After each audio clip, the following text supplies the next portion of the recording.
work at a pretty high intensity with your workouts and a pretty high intensity with your job, as long as you're getting sleep and as long as you're eating the right types of foods. But if you're not getting the sleep, that's our master recovery area. And if you're not getting the right type of sleep, then it doesn't matter if you're not overtraining. It doesn't matter if you're not stressed at work. You're going to be in that stress state from a lack of sleep. People will be amazed if they cut out the 1 hour of Netflix and chill and added that to their sleep on how much that would make them feel better the next day. Do we really have to stop the chill? I mean, with the Netflix and chill, like I feel like the chill probably has some really good hormonal benefits. Yeah, the chill part, totally. The negative is you're just looking at a light and it's totally destroying your melatonin production, which is our sleep hormone. And so wait, I thought that meant sex. Sorry. Oh, the chill part is great. Chill part, great. Let's get rid of the Netflix part. Just jump to the chill part and that's perfect. Welcome to the Pretty Intense podcast. We have a pretty intense nutritional day with Autumn Bates. She is a certified clinical nutritionist. She has her master's in nutrition and human performance. I found out about her on YouTube. She has an incredible amount of content. She's really clear and concise and to the point.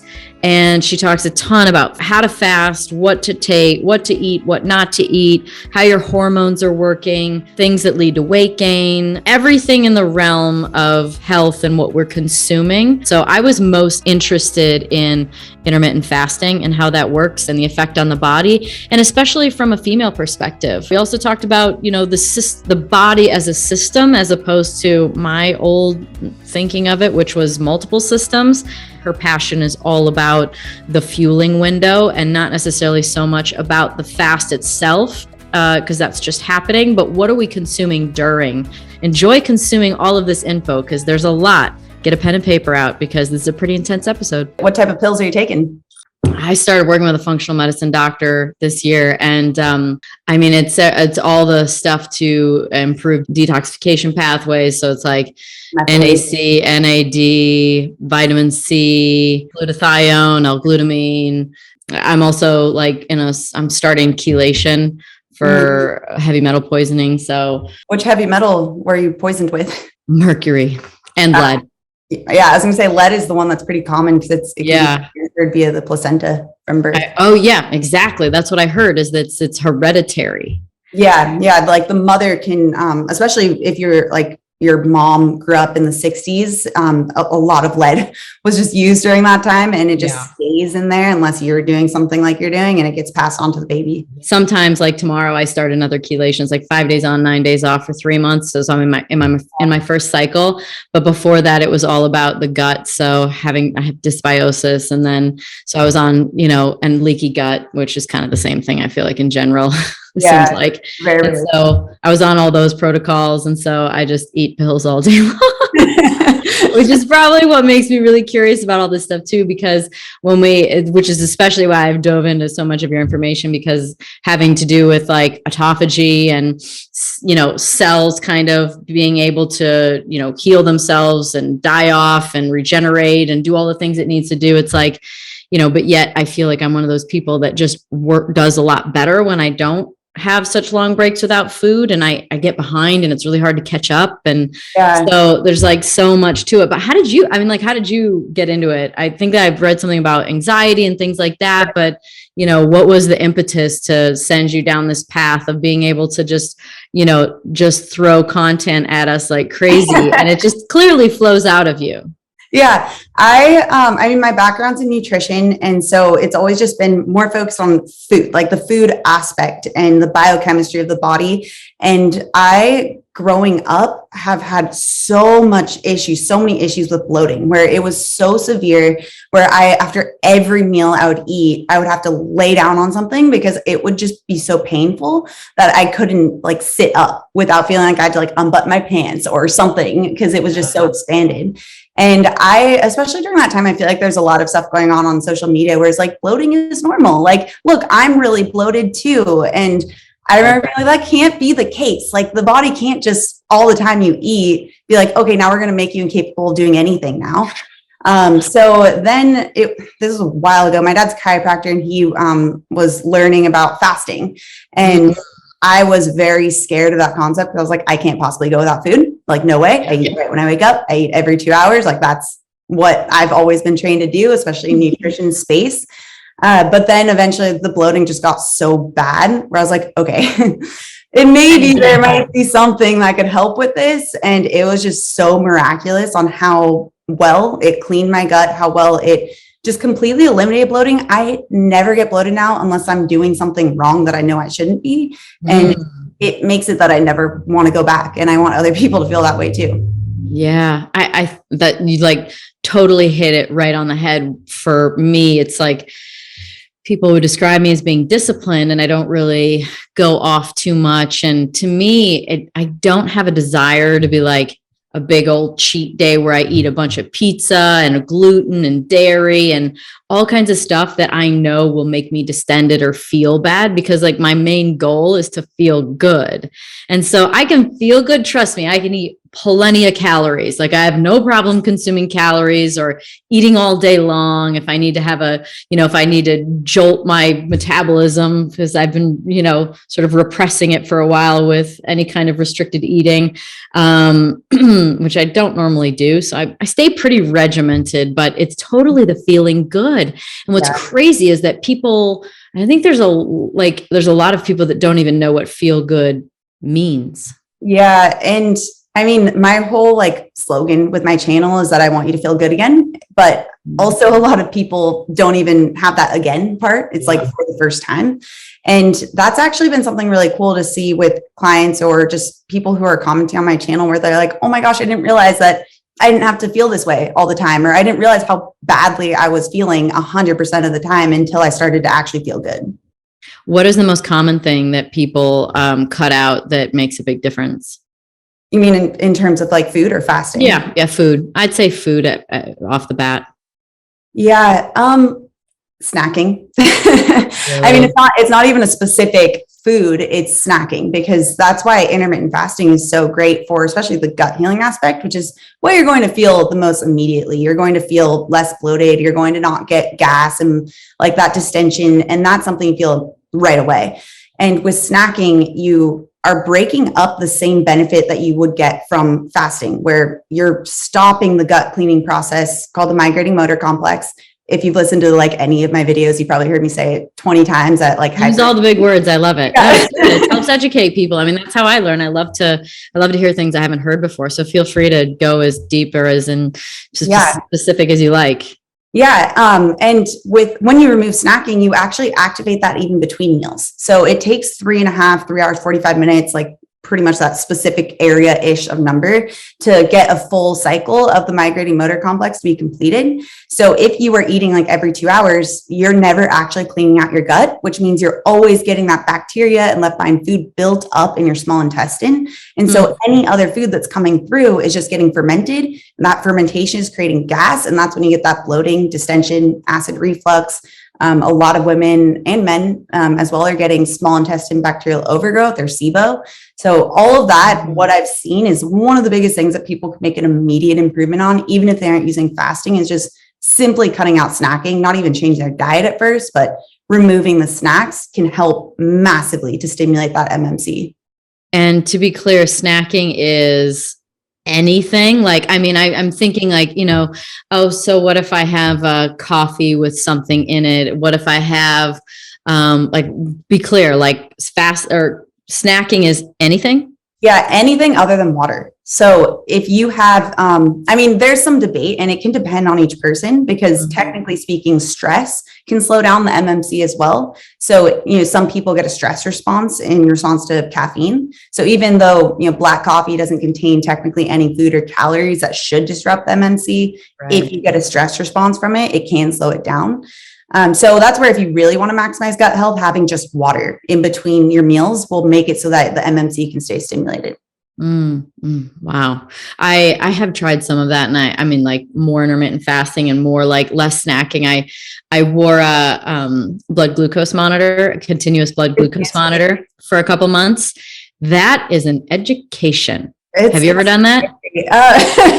I have one. I still haven't done it, but yeah, I need to try it out. I have a glucose meter and a ketone meter, but I haven't done a continuous glucose monitor one.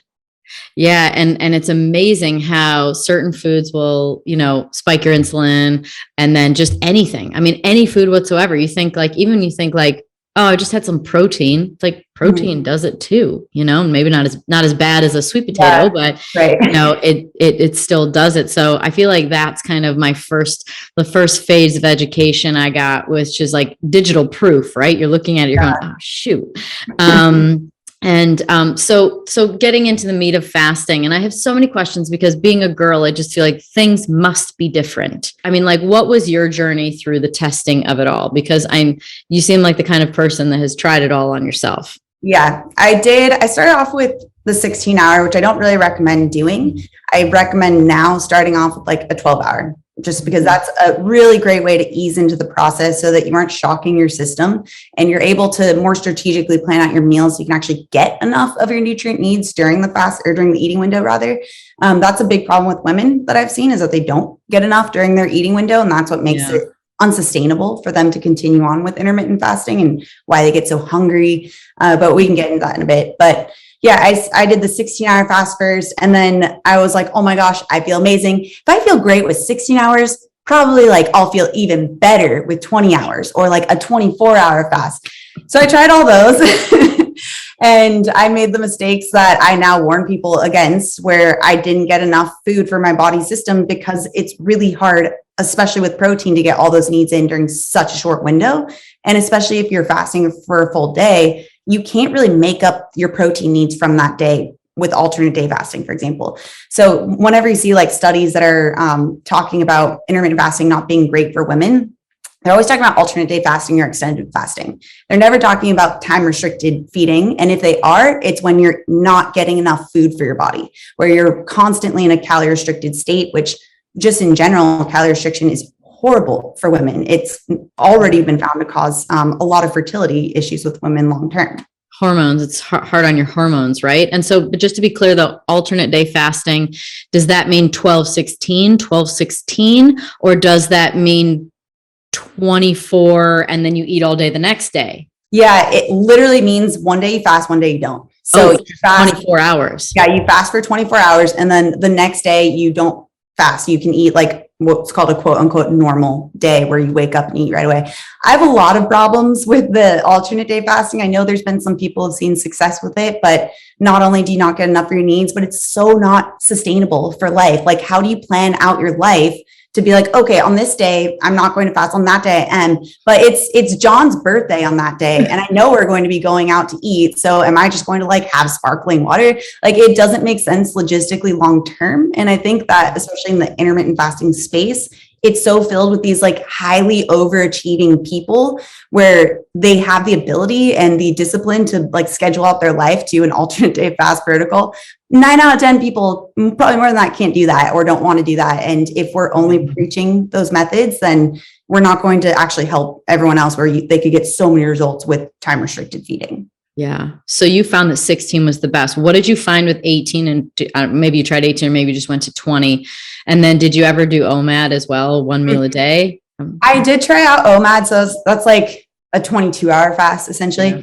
I have clients who that works for them. I found most people it doesn't, because like, let's just say your protein needs, like mine, are about 80 or 90 grams per day. Have you ever tried to sit down and eat that much protein at one meal? It's nearly impossible, especially from a complete protein source. And it's really hard to actually get everything that your body needs with a one meal day. It can be done. Some people do it well, but I found for myself, at most, I can do 2 meals a day, which, will be about a 6-hour eating window. So like an 18-hour fast. But I also find success with the 12 or even 14-hour. There were some recent studies that showed even if you could just do 12-hour fasting per day, you get a lot of the same benefits as a 16 or an 18-hour fast. Really? So what's happening? What's the science to why we should be doing it? I mean, obviously there's some gut help, and we heard a little bit about, bloating and that kind of stuff, and letting the what's the word again? Yeah, we could just leave it to MMC. It's migrating motor reflex, but MMC is the easy term. I mean, it all comes down to if we can understand the basic idea of what our bodies need to do every day, we need to build up and we need to break down. We can't always be building, we can't always be breaking down. So even if you look at like with strength training, with workouts, something that all of us are a little bit more familiar with, we know that we need to work out, which is breaking down, but then we also need rest. And that rest is where the muscle builds back up. Right. So it's the same thing with literally everything else in our body. We need to have those ups and downs. We need for our gut. We need to be breaking down food so we can get the nutrients we need. But our gut is also a machine. So it needs rest in order to have the cleaning crew come in to clean up what was left behind, so that it can do its job efficiently the next day. Same thing with our cells, like what you're talking about, autophagy or mitophagy. There's a lot of different, like more specific biology terms there. But basically your cells need to, they're always recreating itself. Each cell has a different lifespan, but we need to actually be able to break down cells in order to create new cells that are healthy again. And that's with fasting, what you're doing. We're always in this state of perpetual building up. If you're eating all day long, you're always building, you're always trying to break down food so that you can have that anabolic or build up state, but you never actually get into that cleanup crew time. And with your cells, with your gut, that's what you're really focused on in terms of fasting each day. Wow. Yeah. I mean, super powerful stuff, especially for how much stuff we deal with now and dealing with the environment and getting sick. And, I mean, I wonder too, is this linked to aging even? I mean, is there a link to a lack of cell cleanup to the aging process? Yeah. I mean, it's kind of hard to specifically track down what's linked to aging just because there's so many factors. You can't really isolate one thing down, but it would make sense if you think of just from a logistical thought process where, like if you think of the analogy of having a car, if you're always driving, you never get it tuned up, then it's going to break down faster than if you allow it to get tuned up. So yeah, I mean, I would theorize, but there's no way to really test that. Yeah, I know a lot about cars, so that's true. Yeah. You need a pit crew diving into this and learning more about the timing. And of course, your sleep does count as fasting. But what is happening when you aren't sleeping and you're fasting? Like today, I feel like a damn hero. I stopped eating at 8:00 last night and I got up and I had a little black coffee. I always drink black coffee. And I went to the gym and worked out for an hour. I had to pick my car up. I picked my car up. I came home and then I still was going. I'm like, okay. And so I went and did my red light for 20 minutes. And then I sat in the sauna for 25 minutes. Dang. And I got ready. And then I went and finally ate. And by the way, I was starving. But it was probably, I think I ate at somewhere almost noon, like 11:30 or 12 o'clock. So for me, that's like a really long window. So what's happening during the awake hours versus the sleep hours? Are they the same or are they different? From a cellular perspective, like autophagy, it's pretty similar because a lot of it's dictated by insulin. So when your insulin, our storing hormone, is high, which it is when we've eaten, then that whole autophagy sequence is turned off. But when it's low, because we're fasting, autophagy is turned on. So from a cellular perspective, it's pretty much the same, regardless of if you're asleep or awake. But the migrating motor complex is a little different, where when you're asleep, it's not fully activated. It slows down quite a bit. So you don't get the full, that 3 hour, 45-minute window of how long it takes to go through a cycle is extended. So you want to make sure you have the waking hours of fast from a gut healing perspective as well. So you can get that full migrating motor complex system activated. What's happening when you do actual activities like walking, which we will totally talk about walking when we get more into like fitness stuff. But, from an activity standpoint, are there extra benefits or things that you could take advantage of? Yeah. During a fasted state, the huge benefit, especially with exercise, is that your growth hormone is elevated. So when your growth hormone is elevated, it's more muscle protective, but it also allows you to use fat as fuel more easily. So obviously when you're fasted, I mentioned insulin, that other hormone, insulin is low, which means our fat burning is cranked up. So you more efficiently, especially if weight loss is your goal, you're more efficiently using fat as fuel. So you're actually tapping into fat rather than just general weight and losing muscle mass. And you're protecting your muscle during that state because you have that increased growth hormone that's protecting your muscle during that fasted state. Oh, wow. Good. So workout first. Is there a certain kind of workout that's better? Is it better to do sort of low intensity stuff like walking? Is it better to do weightlifting at that point in time? Is there anything that ranks higher? So it depends on what state you're at, where you're at in your intermittent fasting journey specifically. If you're new and if you are still getting hungry during the fasted state, then you likely haven't really gotten great at burning fat as fuel yet. So you need to focus on the energy systems or the workouts that don't require, using carbohydrates as a fuel source. You want to do the types of workouts that are lower intensity, that don't raise the heart rate too high, so that you can really push your body into a fat burning state. Otherwise, if you do like a high intensity workout and you're already still getting hungry during your fast, you're forcing your body to then use carbohydrates as fuel. And now you're in that up and down cycle of getting cravings because you've broken out of that fat burning state. And now you're in a carbohydrate burning state, which is less sustainable. So you're saying I might not be in a fat burning, I might not be burning fat for fuel. I might be using sugar burner versus fat burner, right? Isn't that kind of? Yeah, it could be that, or it could be what you're eating during your eating window, which a lot of people forget about. And that's something huge. If you've seen my channel, like one video that you probably noticed I really focus on is the actual eating window portion, because the fast is great. That's really important. That's where you're actually getting a lot of the benefits, but you can ruin it during the eating window. And that is something that no one talks about. And it's so unfortunate because that's the area where I made the huge mistakes, because I was not doing it right. And I was doing awful and I wasn't getting the benefits that everyone was talking about. What does awful mean? Like hungry all the time. But what does awful mean in your eating window? Oh, okay. Yeah, back then I definitely was not eating enough protein. That was the biggest one. And I was eating a lot more of simple carbohydrates that were, when you're in a fast, you're using fat. But then if you go immediately to using carbohydrates as a fuel source, it kind of confuses the body and it gets you to more of an up and down energy cycle during your eating window. So it's harder to transition back into a fat burning state once you go into the fast. And that's the mistake I made. Got it. So by simple carbohydrates, are you talking like white bread kind of like simple carbohydrates? Or are you talking about like simple meaning like sweet potato? Like, is that more simple, or rice? Yeah, I was having much more fruit in my smoothies. So I love smoothies, and I was dumping fruit in, like had so much. I would even put like honey in, like just simple sugars, things that we think of as healthy, and they get like a health halo, but it's a lot of sugar, and it will switch your body into using sugar as a fuel source instead of using fat. So that was one big thing, was the fact that I was breaking my fast with a really high sugar smoothie. And then also still snacking. I wasn't eating until satiated at each of my meals. I was even snacking within my eating window, and that made it so I was never fully satisfied. And so I was going into my fast already hungry.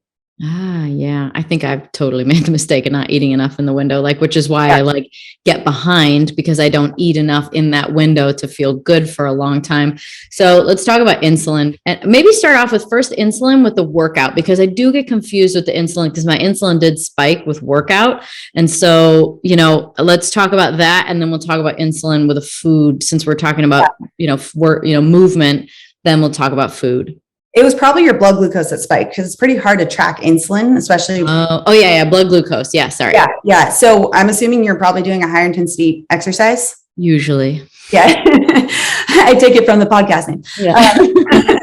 Yeah. Higher intensity exercise is just like what I was referring to with sticking to lower intensity exercises that use fat as fuel. Higher intensity requires carbohydrates. When you get to a certain level in your heart rate, your body can't use fat because there's just not enough oxygen available, because you're breathing too hard. Your intensity is too high, that you now need to be switching into a faster energy source, which is carbohydrates. And with our stored carbohydrates, that's in our muscle glycogen, that's when our body will spike our stress hormone cortisol in order to release it. And that's why with the higher intensity exercise, you see a spike in blood glucose, because it's releasing all that glucose from your muscles in order to fuel that higher intensity exercise. So it's not necessarily insulin. I mean, insulin will definitely rise after the fact to help bring that down if it wasn't used. But insulin is one that's kind of a misunderstood hormone, because most people aren't actually measuring it. They're measuring glucose, they're measuring A1C. So all like derivatives of glucose, which is important. It is useful, but it's not really the big picture. And it doesn't actually show you how insulin is working. How is insulin working? So insulin is largely supposed to only be released from our body when we've eaten something, and specifically eaten carbohydrates. It will get released in response to protein a little bit, but not very much. And then to fats, it's pretty much zero. That's why, like, if you hear people who are following the keto diet, they keep their insulin really low, even though they're eating all day, even if they aren't using fasting, because they're eating primarily fat. So insulin isn't really released. So insulin, I mean, you probably heard, most people, if they've heard of insulin, they've heard it in relation to type 2 diabetes or type 1 diabetes. We just think of it as like that area. But CDC just came out with a report, I think is in 2017, about 100 million Americans have an issue with higher insulin levels, which is like 1/3 of people. And that's really the hormone that will regulate if we're using fat or carbohydrates. So even just from the perspective of weight loss, you want to be looking after your insulin, and you want to be controlling for that and not overly spiking it. And then also with fasting, that's where that part comes in when you're in a fasted state, because insulin, you're not eating, so it's dipped down and the body shifts into that fat burning state. Like, what leads to weight gain? Because maybe we should talk about calories first. Yeah, the myth of calories, and like, right. You know, when you actually think about it, like think about calories and like, how do they even measure it? Getting really sciencey, they use what's called a bomb calorimeter. I think that's how you pronounce it. That's like not interesting at all. They're just basically measuring how much heat is expelled. But in terms of calories and why we should even care about them, it is one of the most hotly debated topics within nutrition. There's two big camps. One says it's only calories. It doesn't matter where they come from. It's calories in, calories out. The other is looking at it from a hormonal perspective, which is what nutrition is shifting toward. You know, that's just calories in, calories out is really old school mentality. Unfortunately, it's just still the only prevailing thing taught in schools. Like I had my undergrad and master's and CCM programs, and they're all just still talking just about calories and not the hormonal effect. There's a big disconnect when you go from like physiology class, where they're talking about insulin and how it shuts off fat burning and turns on fat storage instead. And then you go into nutrition class and they're like, it's only calories in, calories out. But I know that's a little aside. In terms of calories, it's really just an energy unit. It doesn't really say much about where it's going to be stored or how it's going to be used. So like protein, for example, we don't really use for energy. We use it to build. We use it to create new cells. We use it to create hormones, to create the lining of our gut. It's not something, unless we're in a starved state, that we're using as an energy source. And then if you look at carbohydrates and fat, those two are our energy sources. So those are the two that we actually, like if you're lifting weight, you're using carbohydrates or you're using fat, you're not going to be using protein. Really? Yeah. So you can just kind of think of it as like a switch. You're either using the carbohydrates or you're using the fat when you're using energy. Protein is sugar burner, fat burner. Exactly. Yeah, exactly. So that's where you get the whole debate on how much of an impact hormones actually have versus just simply calories.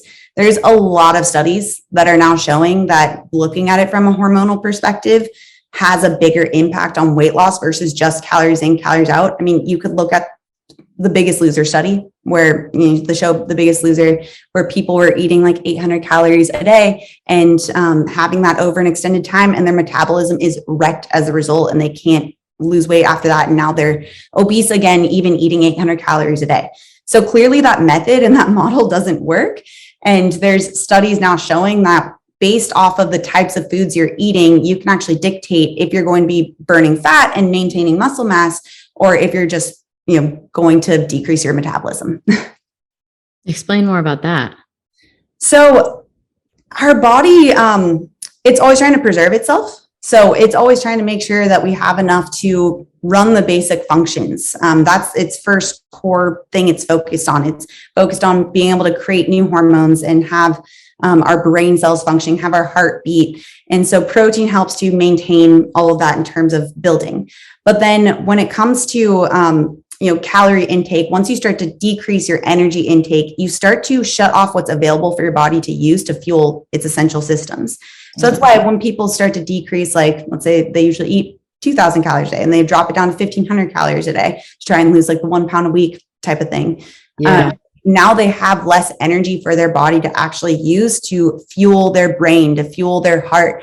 And so in order to protect those essential systems, the body will decrease the energy used for other areas that are less essential. So that's where you'll see women losing their period and having fertility issues, because why send blood flow there? It's not essential right now when we need to be able to breathe and have our heart beat and have our brain think. Sure. You'll see hair loss because you're not getting enough to actually produce hair. So that's just, the calorie perspective. From the hormonal perspective, it tells you where that energy is used rather than just simply reducing it. So if you're looking for weight loss and you're trying to lose weight, but you want to maintain all these systems and you want to burn fat and not just overall weight, you want your hormones to dictate where that energy is going. You want to tell your body to pull energy from your fat, not from your muscles. And you want your body to then have enough energy for your brain, your heart, but also your hair.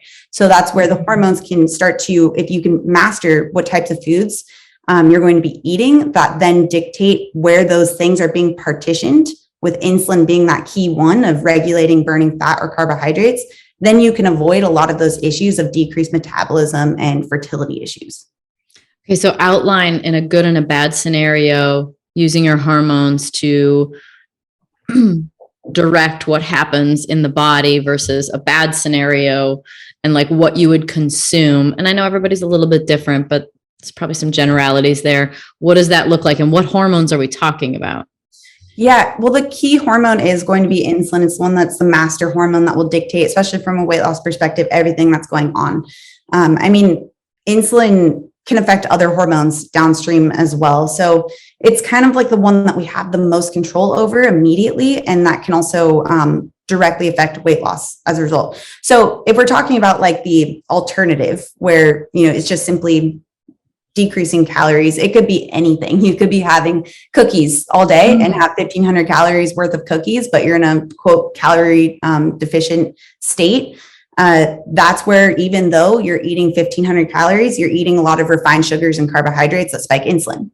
So you could be eating less quote unquote energy than what your body needs, but that energy is being told to be stored and it's not being told to be used. Does that make sense?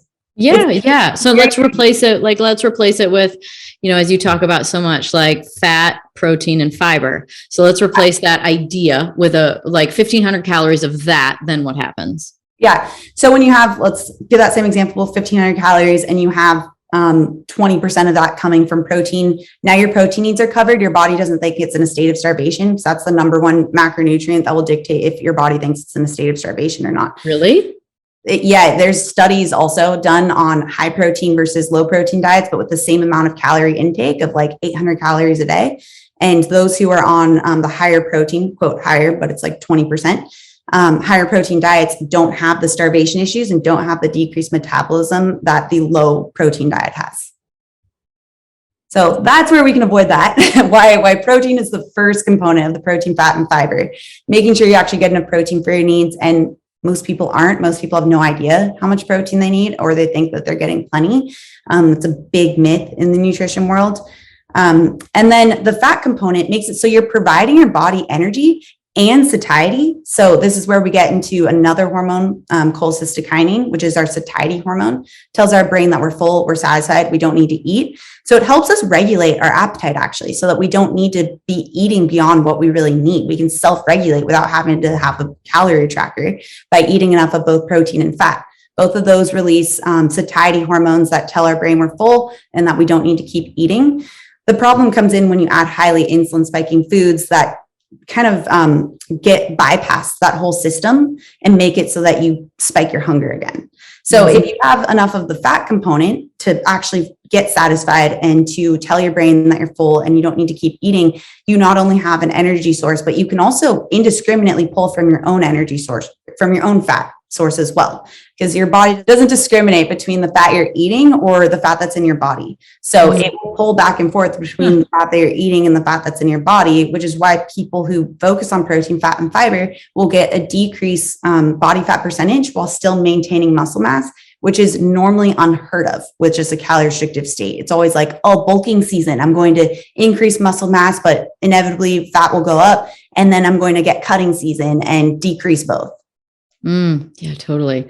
So what is the guideline for protein? Like what is the recommended? Yeah, the recommended, like if you're to look at USDA guidelines, it's really just recommended so that you don't starve. Like that's what it's recommended. Not USDA. Let's not use USDA. Because I mean, from my understanding, the food pyramid and all of that crap is made by the people that sell you all their ingredients. So let's not use anything that the government has to say. Let's go off of Autumn's experience and all of your education and what you see in the real world and what you see for yourself. What is a great guideline for the amount of protein?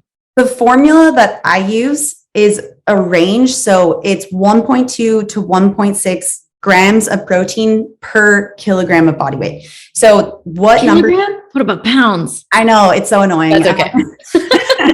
So you just take your weight, divide by 2.2, there's kilograms. Okay.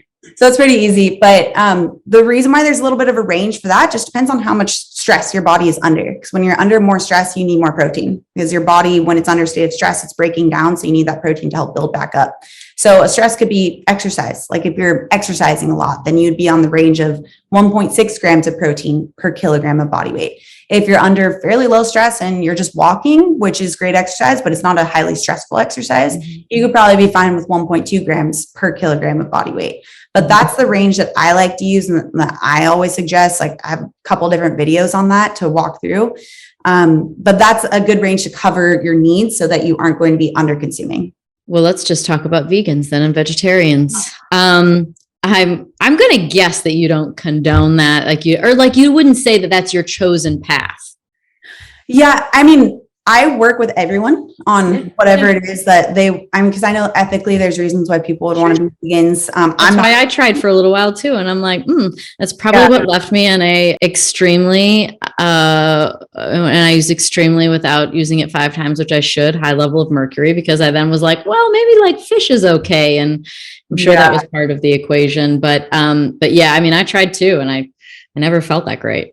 Right. Yeah. I was a vegetarian for, the first 10 years of my life. And then I tried vegan for a year in college, as a lot of people do.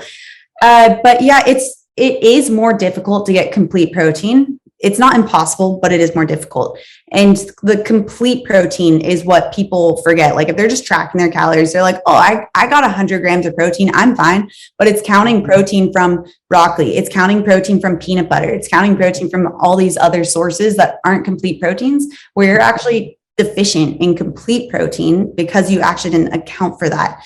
And in order to be complete, obviously you need all of the essential amino acids, but specifically you need one called leucine. So leucine is the main amino acid. I mean, you've probably heard it through all of your trainings, but it's the one that we need in order to stimulate muscle synthesis or muscle growth.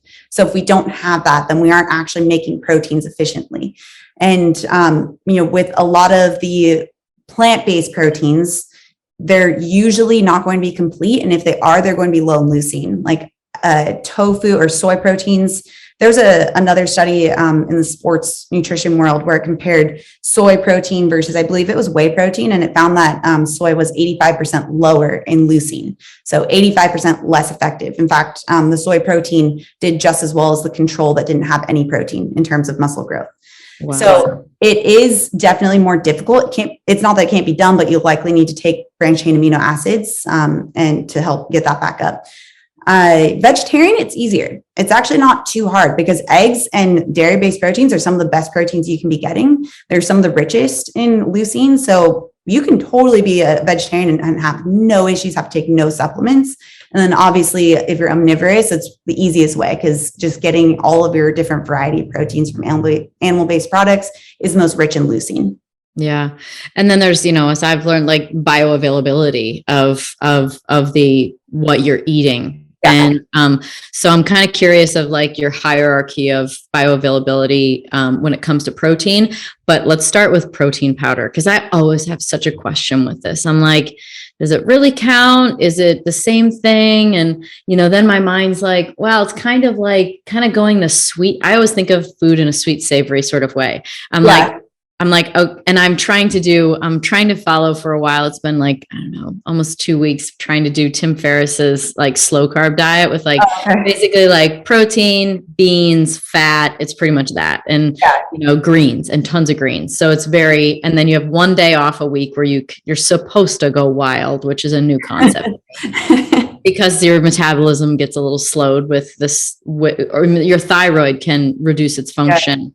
There's actually never been a study proving that. That's another really big myth. That the thyroid? That lower carbohydrate has an issue with thyroid. I don't know where that came from. Honestly, that's something that I've never actually seen the study to back that up, but it's something that it seems as if it's been repeated so many times that people just assume that's the case. Mm-hmm. But every study that's looking at people who are following a higher fat, lower carbohydrate diet has no issues with thyroid. Could it be caloric, like a too low calorie? Yeah, that's true. Calories reduce their thyroid function? That definitely is the case, but that's not talking about food quality. It's talking about quantity, and that could be from anything. So maybe this is just to make it accessible for people, because that way people are like, oh man, I had like black beans and chicken and avocado today. I'm so bored. But Sunday is going to be the day. Probably, yeah. but from protein sources in my mind, I think to myself, if I'm going to eat protein, I really should be eating like, grass-fed, grass-finished beef, free range chicken, trying to eat the highest quality protein sources I can, wild fish. But is there a general bioavailability to protein powders that we know of, or is it such a big range? Because you were talking about soy versus whey, which, there's actually a lot of research on that, just because the sports nutrition supplement world is, so huge that they've done so much research on that specific question. But depending on the type of protein powder you're using, it's actually pretty bioavailable because it's so rich in leucine. If you're using egg or dairy-based protein, you're great. You're getting a really high quality protein source. If you're using, depending on the plant-based source, it'll range, but you probably want to increase the branched chain amino acids if taking that. But in terms of the actual protein, it's pretty similar, but you just get other benefits from other types of foods. So like with grass-fed, grass-finished beef, you get selenium, which selenium helps with the detox pathways, like what you're referring to. I have a couple of those macadamia nuts a day. Yeah, exactly. And you get omega-3 fatty acids, which also, of course, is helping with anti-inflammatory pathways too. So there's other reasons why you would want to have more complete meaning like it has all of these other nutrients, or dairy, where grass-fed dairy has vitamin K2, which is so under talked about and so under consumed. But that's a little bit of a side tangent. But as long as vitamin D, because I take vitamin D plus K2. Is that where the K2 comes in with the vitamin D that I need, that I take? Yeah, it's really good that you're doing that. A lot of people are just taking vitamin D, and for a long time we're like, I'll just load up with vitamin D, more better. But increasing vitamin D without taking vitamin K2 will actually increase your deficiency of vitamin K2. And vitamin K2 is specifically needed to take calcium out of the arteries and put it into the bones. So it actually can increase your heart disease risk by taking vitamin D without taking vitamin K2. Or if you take calcium supplements and you're not taking vitamin K2, there's a lot of research showing that women were getting increased heart disease risk from taking calcium, because it wasn't actually leaving their arteries and going into their bones. But once you add in K2, it helps to get it in there. Wow. Speaking of supplements, are there some that, this is my theory, is just that like the food industry, it's about mass production, the value of the soil. We can look at the alarming, potential of having only maybe 60 harvests left in our soil, which is just a frightening thought, unless we do regenerative farming and start to, replenish the nutrients in the soil.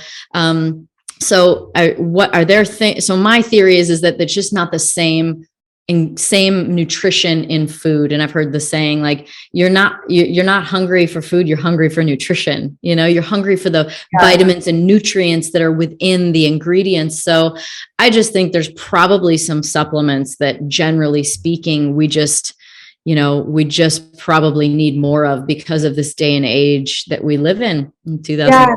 It's definitely decreased. The hard thing to know is even what's optimal. So that's another question where no one really knows, like, what's the optimal amount of vitamin D or magnesium or anything for each person. It's going to range. Like, it's a great question. Who came up with the ranking of what's good? Like, who came up with, I mean, damn them, we're out. They're out. They're out. Of course, my functional doctor, you know, be like, okay, well, you're low in vitamin D. So, you know, we take this vitamin D plus K2. Now it's in an ideal spot. It's not even just within the range. It's optimal. You know, that's what we're shooting for. That's what I get pretty nervous about with supplements. I rarely recommend supplements unless it's for a very specific reason, just because it's chemistry, it's biochemistry. We have no idea how that's going to interact within our body, especially taking them all together.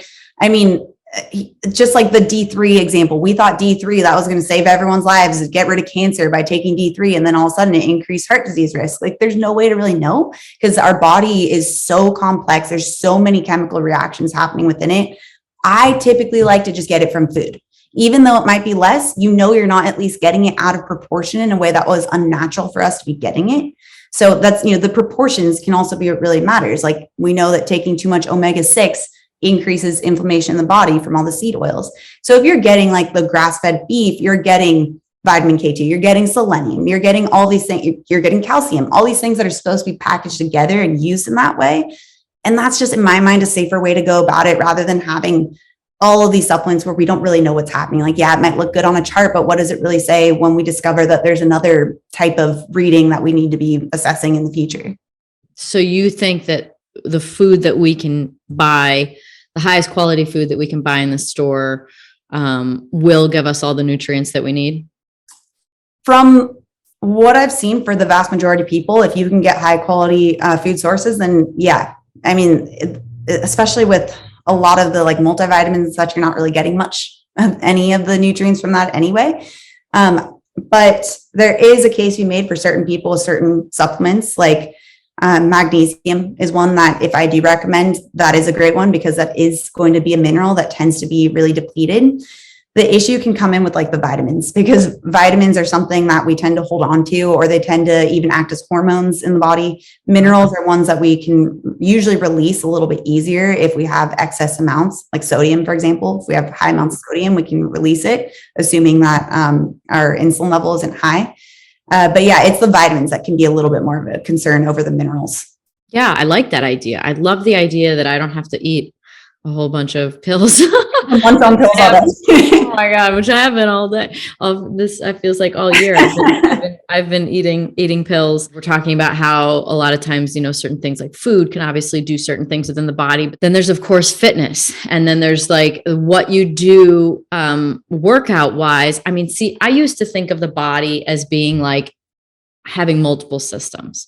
I'm like, oh, I go do upper body workout. My lower body's not sore. I'll kill that today. And then I'll go crush it and do a bunch of interviews and crank my brain and really think and be focused. And so I used to think of my body as having these multiple systems and I could just rotate through tapping them. Yeah. And kind of as time has gone and I've gone through my health, you know, struggles and journey, and, you know, I feel good. So it's not like there's a lot of people in a worse position than I am, but I want optimal. And I've ended up realizing, wow, the whole body is like one motherboard system. Mm-hmm. And I learned a lot of this through training for the Boston Marathon this year, which was brutal in Arizona, especially when you have to run in the summer. Yeah, I trained for the LA Marathon when I lived in Arizona as well. Oh gosh, brutal. Yeah. I'm so sorry. I have all the empathy you could possibly need right here. But I ended up starting to realize how, you know, just heat in and of itself is an element. And then, you know, the volume of the running versus the resting. And you could see how your heart rate variability changes. You could see how your recovery changes. And you could just see, and especially my functional doctors, like, you want to heal all these things, but you're running a marathon. Like, you're really being hard on your body. So, you know, maybe we could just help us understand, you know, what happens to the body when we overtrain. Cause I'm totally guilty of that. Yeah. I mean, sounds like there may have been overtraining, but sounds like you had over life training going on at the same time. So it's hard to say if you were overtraining or if you just had other stressors that were making the overtraining more evident. True. So what are those stressors? Because that's the thing, is that they all matter. Like they all are part of the same system. And I think in functional medicine, that's what I've ended up realizing is like there's an overlap of like everything kind of works together. And it's like one's down, the other's off. And it's like it's just really, really delicate balance. And so maybe explaining just kind of what are all of the draining buckets? Because I think there's somebody that goes to work and they're, working their butt off all day, and then they come home and they have stress and they're trying to get their workout in, they're doing this, and it's like they can't figure out why they can't lose weight.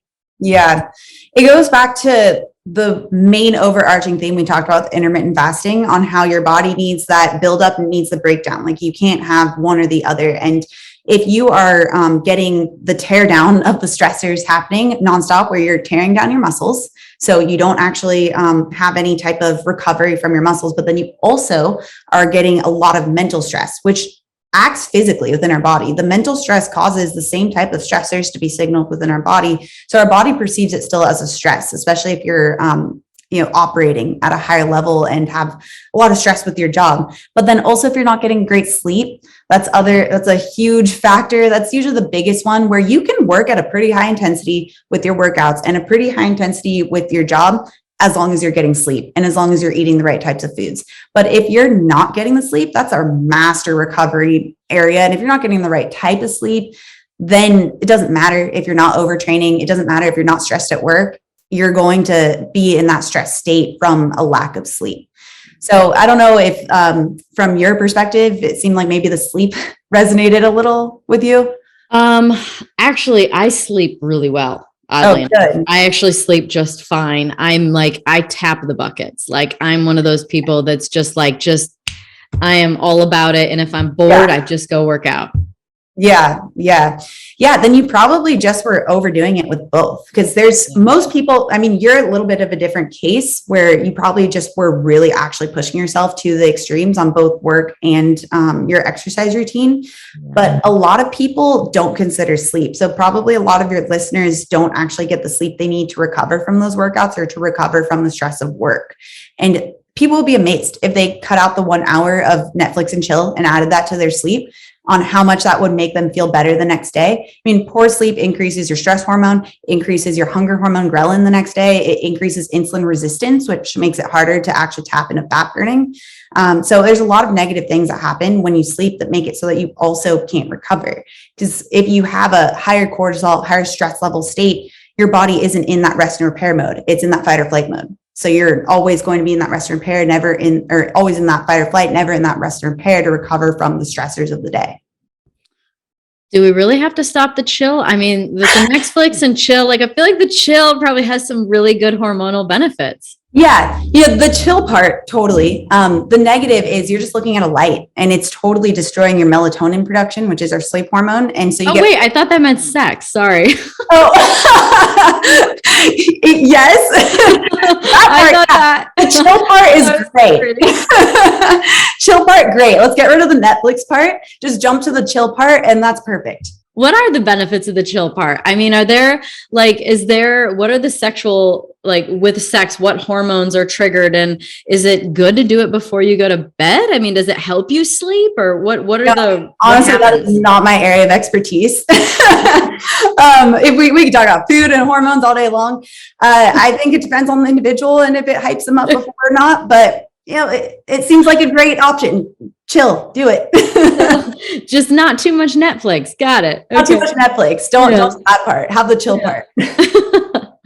Well, one topic that I think I feel like is so beneficial. And I was reminded recently going to New York and walking 12 miles one day. Yes. And that's all I did that day. We just went there and we just walked around the park and went shopping, and it was just the mother of all walking days.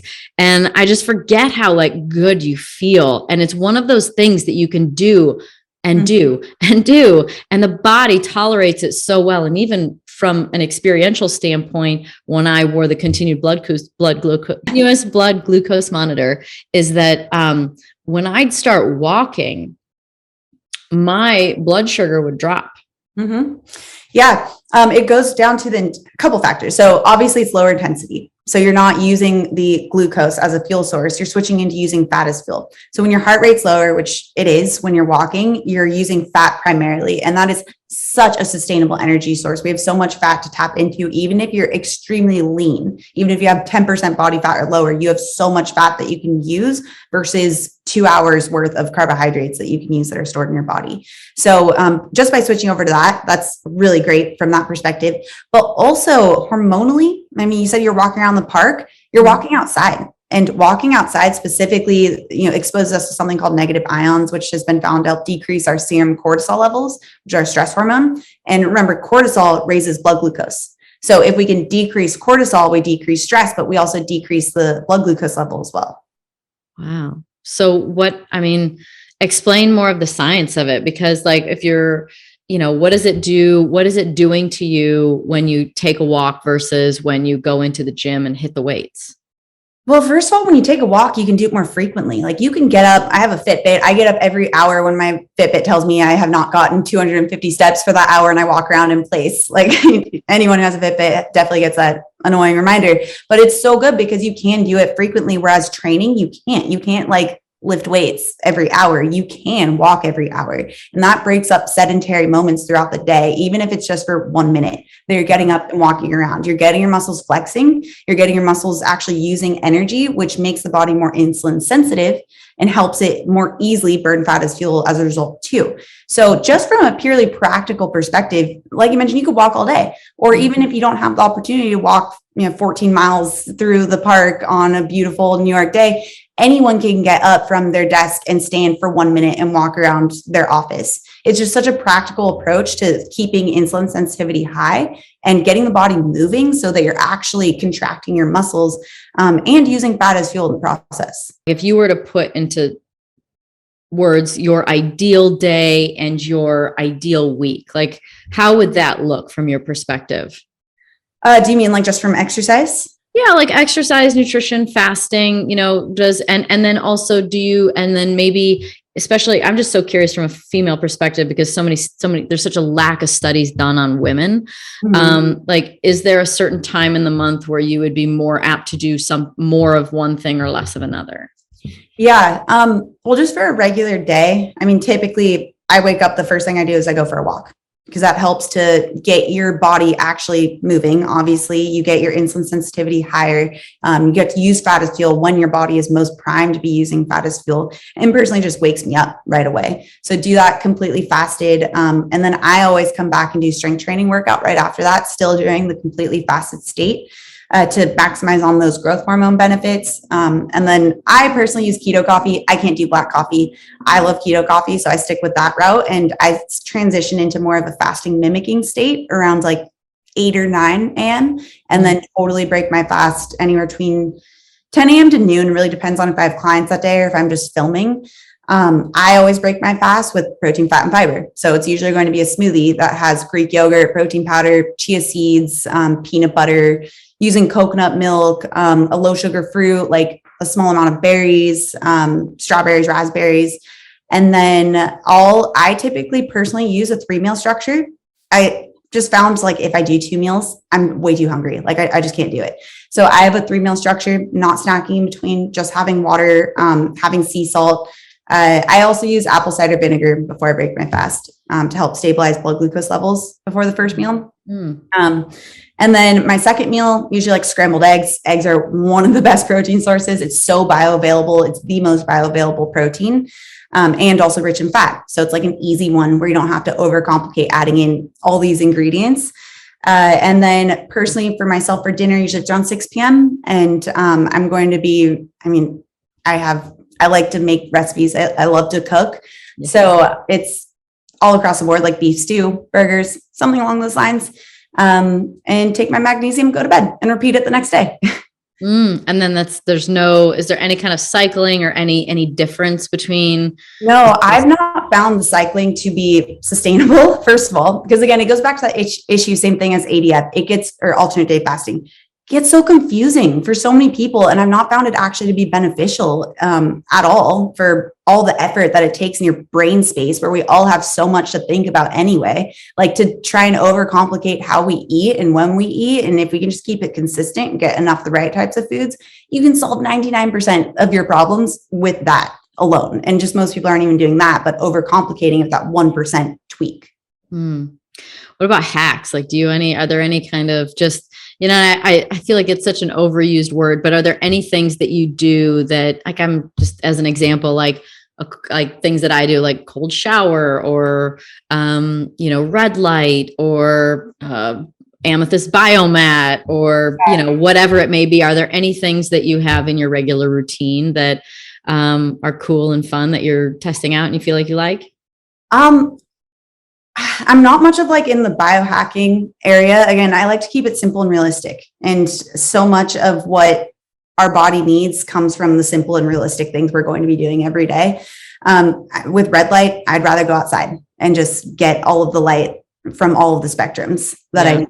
And I have the privilege of working from home where I can go on walks and when it's not freezing out like it is right now, wear a shirt that allows me to show my arms and get full exposure and also get vitamin D. So I think that like I am interested in hearing all of the biohacking information. I think it's an interesting world, but I also think that it's kind of overlooking the point of the fact that kind of like supplements, like we're trying to tweak all these little things, but we don't actually know how it's going to affect the big picture, where you can get the same things from the whole source just by going outside. Or, cold shower is cool. I actually do like that. I think that's a great option. It does help to convert the white fat into brown fat that's more metabolically active. I'm a wuss. I don't do that. I should, but I can't. But yeah, I hate the cold so much. Which makes me feel like I'm supposed to do it. And I have to do sauna because, like, with detoxing heavy metals, like sweating is such a way to do it. I mean, sauna is not as hard, but I get knocked out. Like, saunas make me feel pretty exhausted, actually. Yeah, I mean, probably because you're releasing so much. So that would make sense. But yeah, I mean, the only like hacks I might use is like using magnesium to help improve my melatonin. Or if I'm experiencing higher than usual amounts of anxiety, then I'll use L-theanine, which is a really great amino acid that's taken from green tea to help with naturally reducing stress levels. So that is like a little bit of a hack, I guess. But in terms of intermittent fasting hack, my biggest one is keto coffee. Like, honestly, it's so great to help with the gut healing aspect and reducing hunger while still getting the low insulin levels. So it's just, I mean, butter, coconut oil in coffee. It's awesome. What about, cause I don't know, maybe you're similar. I get hungry in the morning, like in the earlier part of the day, like I feel hungry. And then as the day goes on, like take, for example, the day that I was supposed to eat whatever I wanted all day, which all I did was eat the healthy stuff, but I just broke out of the mold of like the 3 things I could eat. And so, but it got to dinner time and I remember I was like eating normal, but I was eating like, just stuff I wasn't able to eat, outside of the beans and greens and stuff. And I thought, I'm still kind of hungry, but I'm not trying to kill it. I don't need to like be stupid. And then nighttime came and I was like having some rice and some greens and some broccolini and chicken. And I was eating and I just felt stuffed. I get so full. So like keto coffee is always something that you think about for the morning, right? You always think about it for the morning, but can you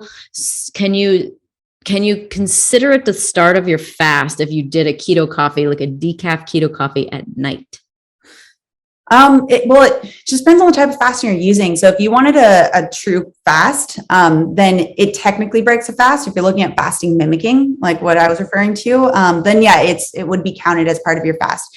You could do that, but you said you get hungry in the morning, right? More in the morning, less at night. Yeah. Like you would want to do it in the morning then when you're actually hungry. So that you get the fat to actually signal the cholecystokinin to make sure it shuts off your hunger hormones. Oh, so if you're so true fasting is not having any calories. It's nothing. I mean, it's even like stevia can spike it. Like it's very sensitive, even coffee can, right? And so you want to be careful, like when you're actually in your fasting window to truly give your stomach a break. So when you say fasting mimicking, what are you trying to accomplish by the mimicking? So it's still lower insulin. And that's one of the main hormones that we're stimulating all day long. That's our anabolic hormone. It's our storing hormone. So if we're looking at just trying to give our body a break in terms of being in a catabolic versus an anabolic state, just by not raising insulin, you're not in that storing mode. So especially from a weight loss perspective, or if you're just new to intermittent fasting, or if you're hungry during the fast, there's no reason why you should have to push yourself all the way to that point of having a true fast, when you could have a true fast for, let's say, 12 hours or 14 hours. And then that last 2 hours, you have your keto coffee. Then you're just 2 hours of a fasting mimicking. You still get most of the benefits anyway, but you're not hungry. Because you just need to get to that sort of 12, 14 mark. And then you get most of the benefits of the fasting, which is kind of, it sounds like if you have dinner at 6 and you have your coffee by like 8, you're kind of hitting that 12 to 14, 14 hour mark. And then a couple hours later, you finally eat, whether it's 10 or 12, you 14, 16 or 18, depending on what you're doing. So the fasting mimicking is really just to kind of tide. It's just allowing you to, it is not spiking your insulin because it's just fat, because fat does nothing to insulin. Yeah, fat does not spike insulin on its own. So you're kind of staying in that state, but you're not actually fasting from like an autophagy standpoint, from a cellular standpoint, because you do get the calories. Right. So you don't get, the biggest one that you don't get is migrating motor complex, because right when you do consume anything, that's when that turns off. So that's why I like to have definitely a true fast buffered from the evening and in the morning. So I get the migrating motor complex stimulated, and why I like to have 0 snacks in between my meals to get that stimulated as well. But you still get the energy levels, which is what a lot of people love with fasting. You still get the brain, the mental clarity or the energy boost, and you're not hungry. So from those perspectives, you get all those other benefits, but and the fat burning state, of course, which is one that a lot of people are interested in. You just aren't getting some of the other benefits, or at least not during that last 2 hours, which at that point, we're just nitpicking. We're still getting 14 hours of the fast. And if you can double down and not have snacks between meals, you're also getting that period of rest as well. In between, because you always recommend there to be like 4 hours essentially between meals. Definitely if you're looking to maximize gut health, but I don't want people to think that if they're having like an 8-hour eating window that they have like 2 minutes to eat their meals in between each one. Just not even having snacks. Like that's the goal, because then you still get some amount of stimulation between meals. Yeah. Well, I tell you what, gone are the days where, I used to wake up in the morning, no matter what time it was. I would eat even if I wasn't hungry in the morning. I would always eat first thing in the morning. And the only thing I would say is I did eat every sort of 3 or 4 hours. I would try and use that as a guide, because felt like I was hungry more than that, but I was like, gosh, it's only been 2 hours. I really got to hang on here. But I would eat like 5 times a day, So what is it? It's out of curiosity, because you said it's like intermittent fasting is difficult for you. What is it that you're eating during your eating window? Minus this time right now where I'm eating really like simple, which was like I had 2 eggs, a couple pieces of bacon, and I'm always buying like Whole30 approved kind of level. So there's no sugar in the bacon. I don't eat bacon that often. I haven't eaten bacon for a while, and it was delicious. I had a couple of eggs. I had some sauteed spinach, lentils, avocado, a quarter avocado. That was my breakfast this morning. Breakfast. Okay.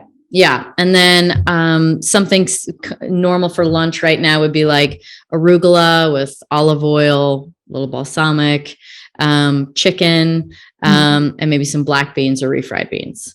Another meal that would be sort of on the sweet spectrum, but is such a healthy version. Like I'd mash up half of a banana with like protein. I like Epic protein. It's a good one. It's like a Sacha Inchi protein, or I use a pea protein, so a plant-based one.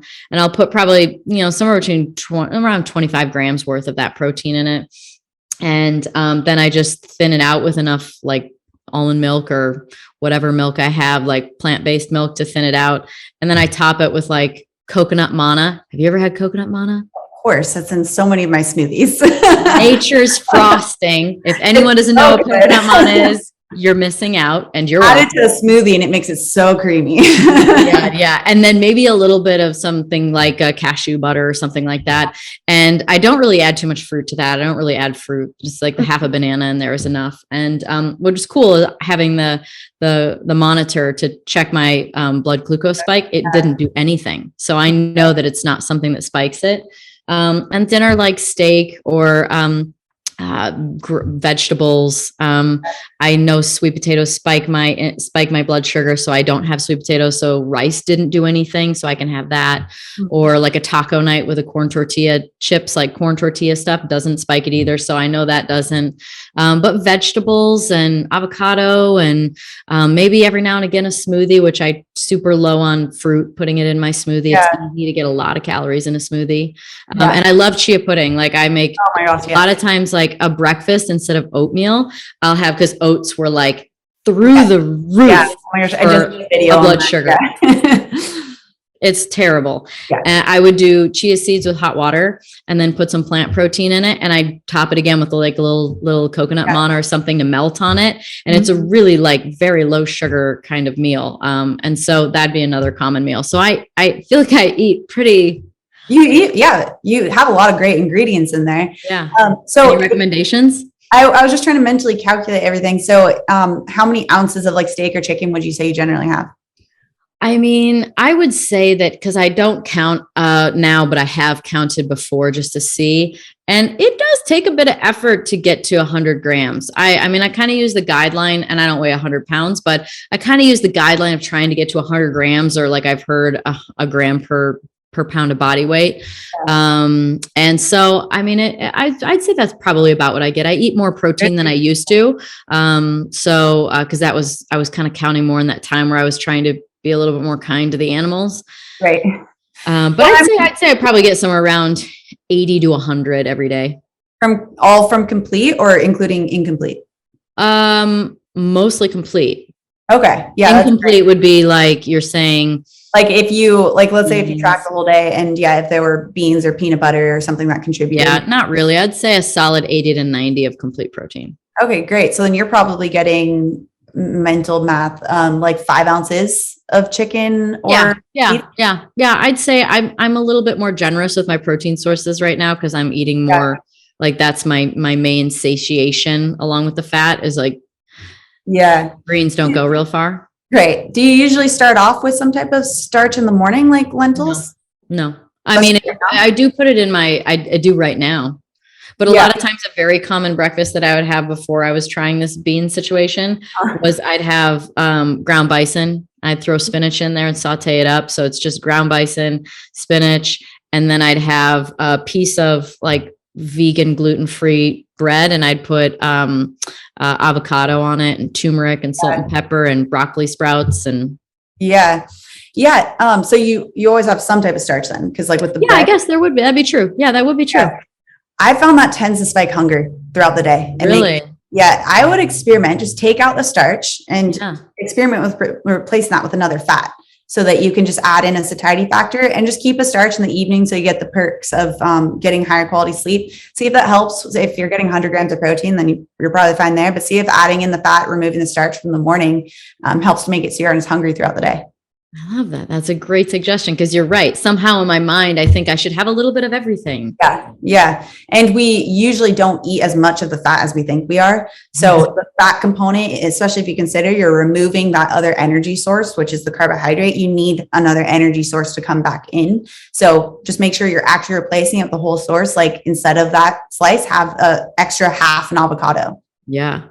Because again, like we learned, your sources of energy come from fat or carbohydrate. You're either a fat burner or sugar burner. Exactly. Protein. I mean, I guess that's so funny.